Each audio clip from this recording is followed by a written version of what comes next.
Update 35 is back with the third beta test, and in this video I'm gonna go through all the new changes. With this beta test we're getting the other 3-man, Taurisgar the Vile Apothecary. So this 3-man is available on tier 3, and this is footage from the run that I was doing with a couple of friends. I'm just gonna quickly just skim through this. I'm not gonna watch the whole run. First part was pretty straightforward as always. Looks really good. I like those windows, the red windows. First part was pretty straightforward. A lot of ads. You pull some ads, kill the ads, then you pull this lever up here. Then you open up this door so you can go downstairs. Downstairs is more ads. There's also a pickup deed where you pick up like items. There's always a deed in every 3-man and 6-man it seems. Currently, so this is quote-unquote boss 1. I guess we clear the ads. So the thing is, with this boss, you have 4 cauldrons, different names. You pick up this note. See where I read the note. Here you go. Basically, there are 4 different combinations, and one of them is correct. And it seemed like, for now at least, this is not really a boss fight, it's just get the right combination, and then it's done. Like, I really hope there's more to this. We just kept trying until we got the right combination, and as soon as we got the right combo, let's see, it's completed, and we got the loot. You can see the boss 1 loot there, some leggings dropping from boss 1, if you can call it boss 1. After boss 1, you go to this long hallway, you clear these ads. Pretty straightforward. So we get to the last boss room. And this boss clearly wasn't finished. You have these 2, I guess, Longhorn enemies. You have Kuria, and there's one in the back behind this fence. And while you can kill this guy, Kuria, he was pretty easy to kill. You also have these tanks that you can kill to do some damage. But basically, the other guy in the back, he will not move beyond the fence. As you can see, he's standing in the back. So we killed Kuria, and in order to damage Karsia, we had to kill the bile tank, explodes on the other boss, and we just did that like 10 times, and he was dead.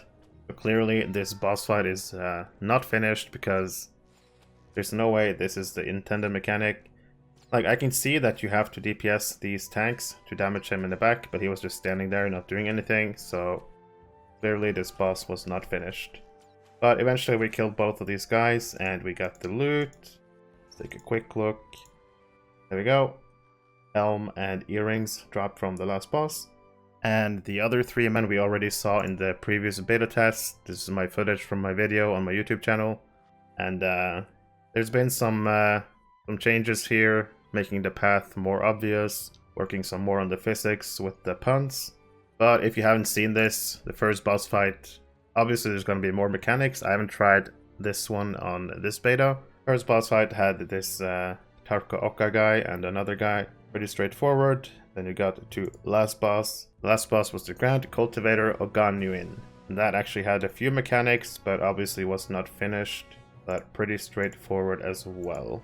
Also new with this update 35, the 6-man is available on beta. Zagroth, Lair of Vermin. This is from my YouTube video of the 6-man that I uploaded yesterday, and I really like the look of this. It's so tempting to jump into the sinking hole, and I had to try it. But the 6-man itself, pretty straightforward, a bunch of ads. You clear your way towards boss 1. Ads weren't too difficult, which is good. Boss 1, as you can see, had some ads, and the main boss is Garvadak. This fight as well was pretty straightforward, at least on this first beta test. There's going to be more mechanics when it goes live, but it was pretty straightforward. We were killing ads, then we killed the boss. Finally, eventually the boss died, and this was the loot that we got. Essence boxes and boots from the boss 1. After that, same thing, a bunch of ads, clear your way towards boss 2. There was a bunch of puddles from these rats. Clear your way towards boss 2, and boss 2 is actually pretty funny when you enter the area. The Garvadak and this Drake Lord. But eventually this Drake Lord goes poof, and you'll see right here, we get Radirig, the Rat King. We're fighting a giant rat with a crown. And the 6-man last boss was also, I would say, kind of straightforward. There's some rat ads you need to deal with, there's some puddles. Probably need to interrupt the rats, the ads. And the boss got some corruptions you have to remove. He gets like a corruption shield. But with a good group and with good DPS, you're pretty much able to nuke the boss pretty quickly. At least we were. I mean, it was pretty close, people died, but we got the kill. And this was the loot from the last boss in the 6-man.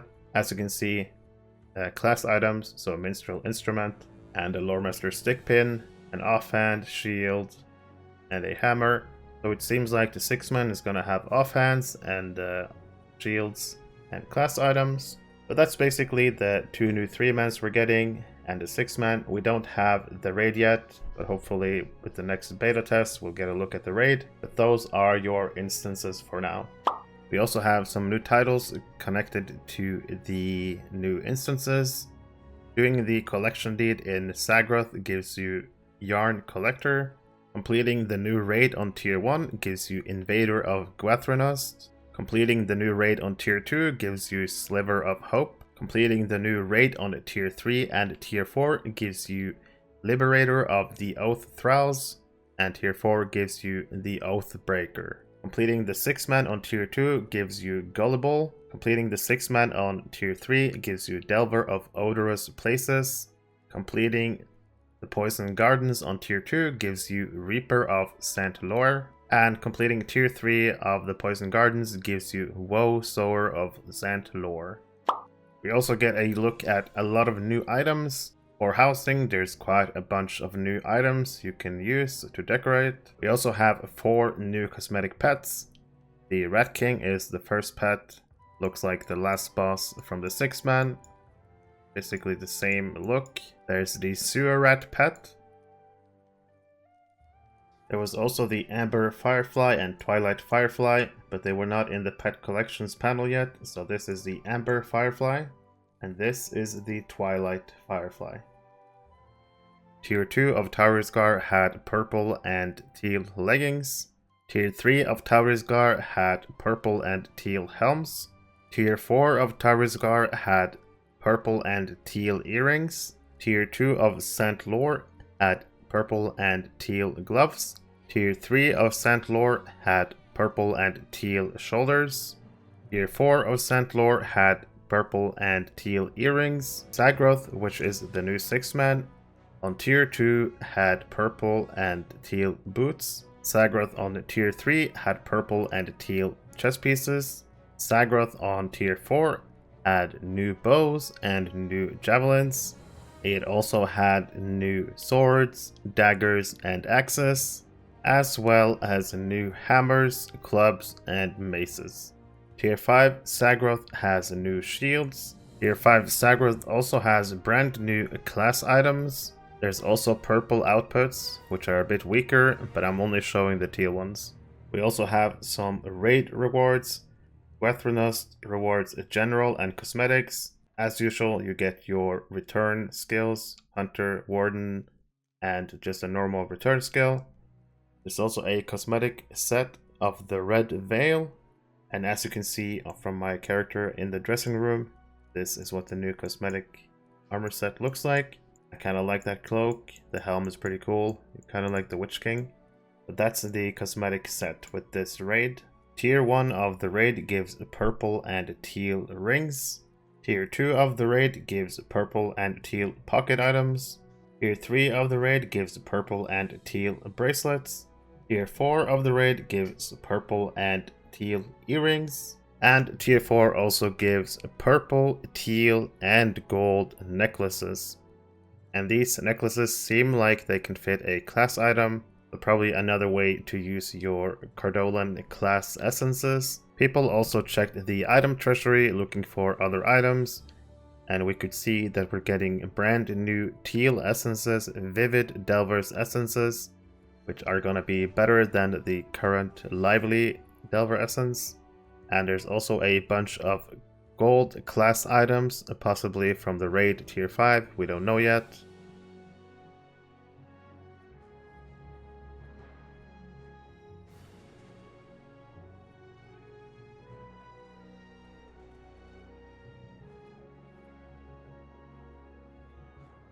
Also new with update 35, if you go to Cardolan and then head to Karanost, go talk to the Quartermaster, Dunedain of Cardolan, you'll notice that he now has Sarch Vorn, 6-man Sarch Vorn rewards for Barter. Tier 2, you can barter for all the offhands and bows and shields. On Tier 3, you can barter for the teal bracelets, 6,000 embers. And for the Tier 5 deed, you can get the purple necklaces of your choice for 7,000 embers. With the power changes that are coming, Patience is getting a change. The max power, obviously, since our power pools are increasing, this is live, and this is a beta. Power increase on Patience. The new Carndum area, Bale Avarc, has seen some new changes.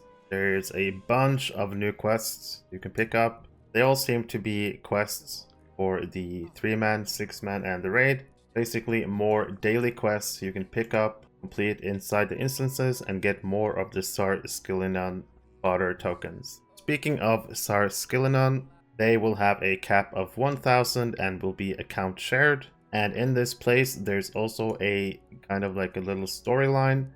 Angmar Reborn Chapter 1. I'm not going to spoil anything, but there's a little bit of a story quest line here for people to experience, as well as all of the new daily quests. Power pots and the regen food have been rescaled. Power pots now gives you about 8,000 power every time you use it, and the freshwater fish plates now regens 416 in combat power regen. But we do know that the devs have talked about giving us a new food for the next update. So I'm sure there's going to be better food with this update that we can craft. Speaking of power, we have a new Word of Power tracery and Word of Craft tracery. Enduring power for the power gives you 5,000 power. If you have the 2 set, you get 208 more in combat power regen. And if you get 4 of the enduring power, you get minus 20% power cost. The skill power cost Word of Power reduces your power cost by 16.5% and also give you a 4,160 maximum power. In general, I don't think people will be using these because there's simply just far more valuable things that you can pick, but it's obviously a decent option if you are struggling with power. When it comes to the Beorning on this beta, they mention the Desperate Shouts change that they've done. This is already live, so I'm not going to cover it. There's been a bug fix to the Beorning. Let's have a look at the Heart and Heal, normal Heart and Heal for 12 seconds. This heal is supposed to be stronger when you use it on a target with your mark. So I'm just gonna put this on myself and try again the Heart and Heal. And let's have a look. The icon changes and the heal is stronger. So this has now been fixed. Hearten on your target heals for more.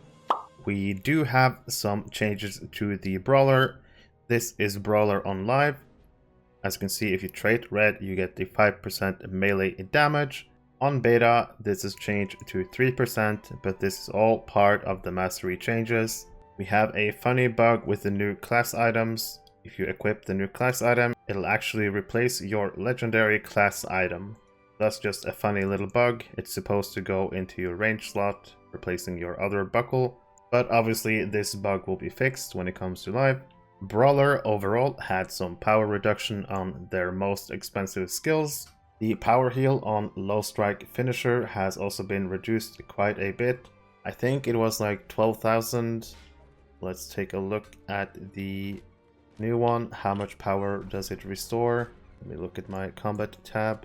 So you now restore 10,400 points of power by using low strike and then a finisher. We have a big nerf to Gut Punch in blue line. Gut Punch is now 10% target incoming damage. This has gone down from 20%, so a 50% nerf here. And I think this is a good nerf for such a short cooldown. Reducing this, even though the target gets immune for a long time, it's still a good nerf for such a short cooldown that you can apply to multiple targets but Gut Punch down from 20% incoming damage to 10% incoming damage. Another change we see is to the live skill. This is live one for all.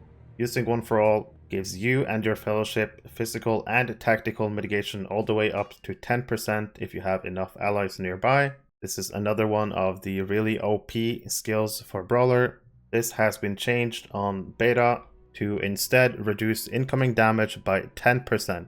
And for each ally nearby, you get an additional 2%, so the max potency of one for all is a 20% damage reduction to you and your allies. And in my opinion, another good nerf.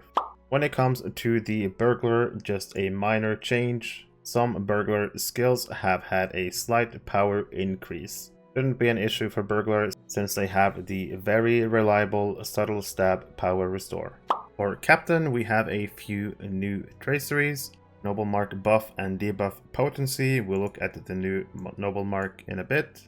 At the 4, melee healing and in harm's way damage reduction. I'm gonna mention the motivating speech duration, 20 minutes. I can't remember if I did it on the previous video, but motivating speech up from 5 minutes to 20 minutes, really nice. And the battle-readied and battle-hardened states are less reliable of traceries. They have more base value and less from their tracery buffs. One change to mention in Redline, if I apply my Grave Wound Bleed, it takes for 16 seconds. If you use Shadow's Lament in this time, it'll actually refresh the Grave Wound Bleed, as you can see right there. If you have 2 bleeds at the same time, it'll reset one of your bleeds, so the most recent one. For Blue Line Cappy, we have some changes. In previous builds, you would have to get 5 critical melee hits to unlock Gift of Spirit. This has now changed. You just need 5 normal hits and Gift of Spirit will unlock. Go ahead and just try this out. 1, 2, 3, 4, and 5. Actually, I need one more because I did Battle Shout. There we go. 5 melee hits without a crit will unlock Gift of Spirit. With such a short cooldown, you can go ahead and use your melee skills. You'll have your Gift of Spirit quite often. Words of Courage initial hit has been increased, and the hot duration has been reduced. Reform the Line's cooldown has been reduced to 2 minutes, and will now also heal yourself. And the last Blue Cappy change, Valiant Strike will no longer change, regardless if you have a Shield Brother as well. This is without a Shield Brother. Summon my Herald. This is with a Shield Brother. The skill does not change. Doesn't matter if you have a Shield Brother, Valiant Strike is the same. And one more Blue Line change, the trait Courageous Convocation. Used to be self-heal on Muster Courage, but this heal has been moved to Defensive Strike. Defensive Strike will heal yourself when you use the skill. Time to look at some yellow Captain changes. Noble Mark has finally got its rework, and putting Noble Mark on a target will reduce their critical hit chance by 3%. And also when that enemy strikes you or your allies, you restore 3% of max morale. And you take 10% less damage for 5 seconds. So let's try this out on this Guldur Warg. I'm gonna apply that mark to my target. Let him hit me. As you can see, I heal 75k every time I get hit. And it also refreshes the Noble Battle debuff on me, where I take 10% less damage. So Noble Mark just got a really strong upgrade. If you have Noble Mark on a target and it hits your allies, this will apply to them as well. Same goes for the heal. And with this buff, I think Noble Mark in some cases will actually even be better than Revealing Mark. Even for a Blue Cappy with the 4% heal, I still feel like Noble Mark in some cases might be your go-to skill. So really strong buff to Noble Mark. If you have a yellow Captain, Noble Mark is for sure your go-to pick. We also have a couple of changes to Blade of Elendil.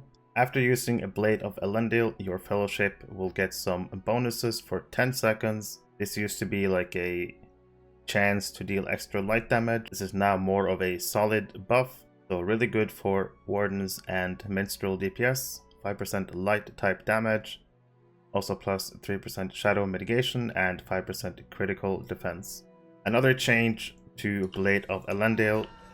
When you're in Battle Hardened after using Blade of Elendil, it used to be that the next damage you took would reduce the damage of that hit by 20%, but now if you use Blade of Elendil, you now have a 4-second buff of minus 25% incoming damage and plus 50% outgoing healing. It still cashes out your Battle Hardened. There are a few ways you could probably use this. Especially I would probably combine this with Rallying Cry, using it after Blade of Elendil cash out for the increased healing, and maybe also throwing out some Words of Courage. But after using Blade of Elendil in yellow, you now get the Elendil's Fortune buff for 4 seconds. Strength in Numbers sees another buff. The radius for hitting your allied targets has been increased to 15 meters. Your Capstone skill in yellow at the 4 now has a base cooldown of 3 minutes. And we also see a change to Exemplar. The Capstone set bonus in yellow.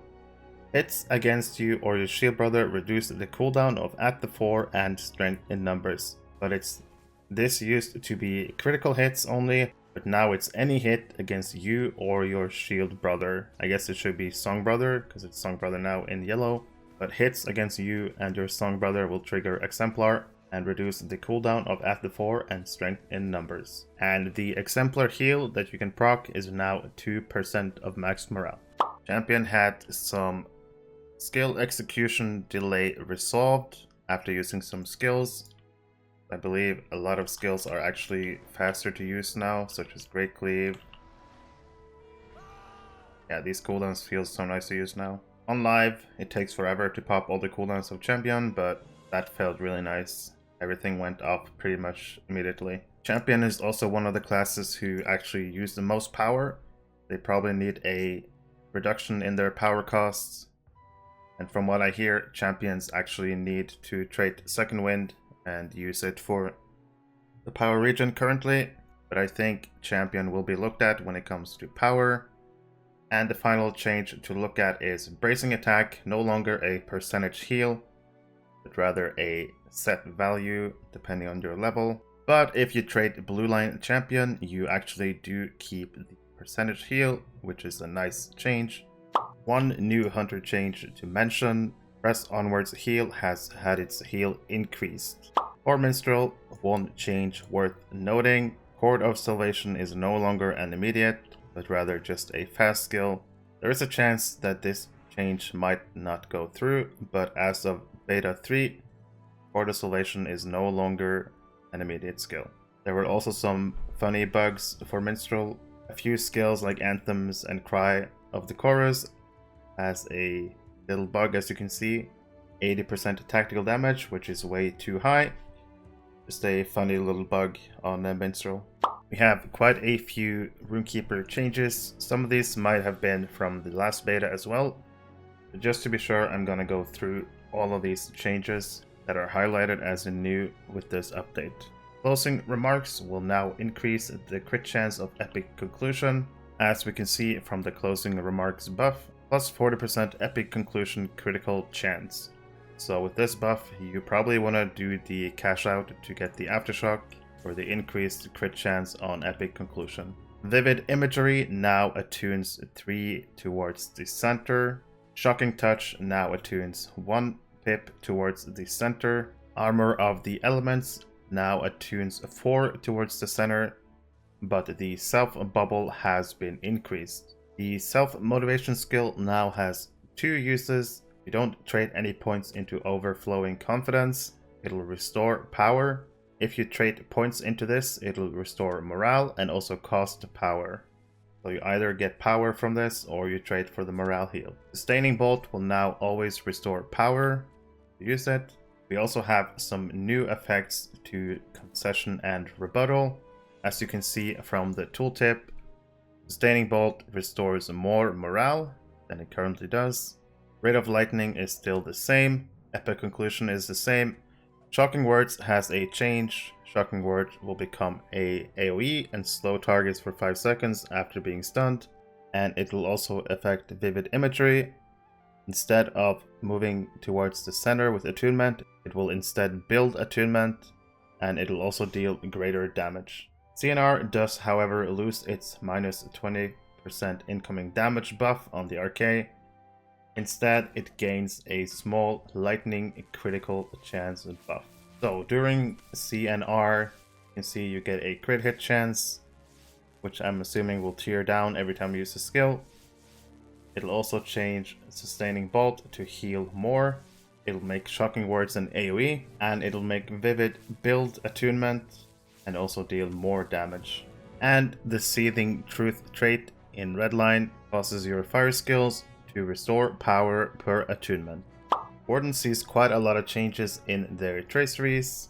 Not 100% sure, but I believe these are the new / changed traceries for Warden. So quite a lot of changes there.